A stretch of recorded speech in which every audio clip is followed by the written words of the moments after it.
Have you ever been stoned? No, not that kind of stoned. I'm talking about kidney stoned.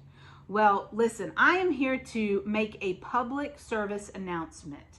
I will never, ever make fun of somebody who has a kidney stone. I've always heard remarks, usually from the ladies, saying that kidney stone pain is not even in the same ballpark as giving birth to a child. And I'm here to tell you that they are absolutely comparable. Now, the big differences between the two is when you have a baby, if you get there in time, they can give you an epidural and kind of manage the pain of the contractions. And when you go home with this precious little baby and you forget all that you went through.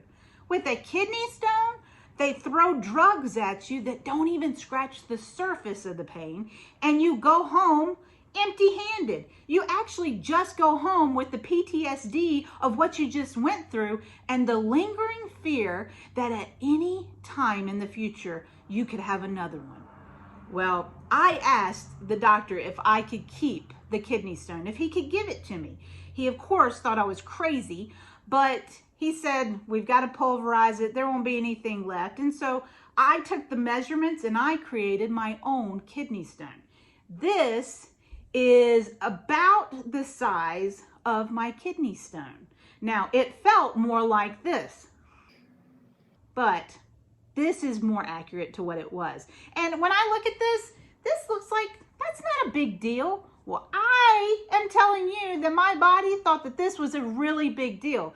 And I guess if you're taking something like that and trying to shove it through a straw, it is a big deal. Like I was flipping over on the floor. I was rolling around. I was going backwards on the couch. I was moaning. I was screaming.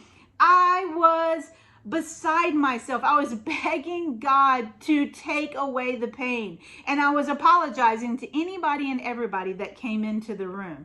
You know, it's crazy how something so tiny can make you lose all self-control. Because at that point, I didn't care. I just wanted the pain to end. You may not have kidney stones, but all of us have been through something where we found ourselves crying out to the Lord to show up and provide in that situation.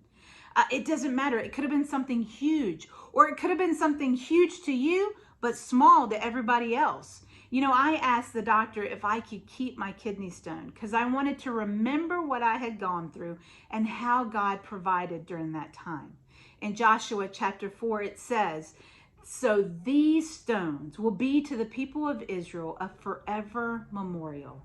You see, time and time again throughout the Bible, people built altars or stacked stones to not only remind themselves, but to remind generations to come of God's provision. So we spend a whole lot of time talking about all the negative situations that we find ourselves in. And I get it. They're huge to us. But we don't spend a lot of time talking about how God provided in the midst of every one of those situations. So today, as we start this morning off, let's find those memorial stones and let's bring them out and not only remind ourselves, but remind generations to come of God's provision. Have a great day.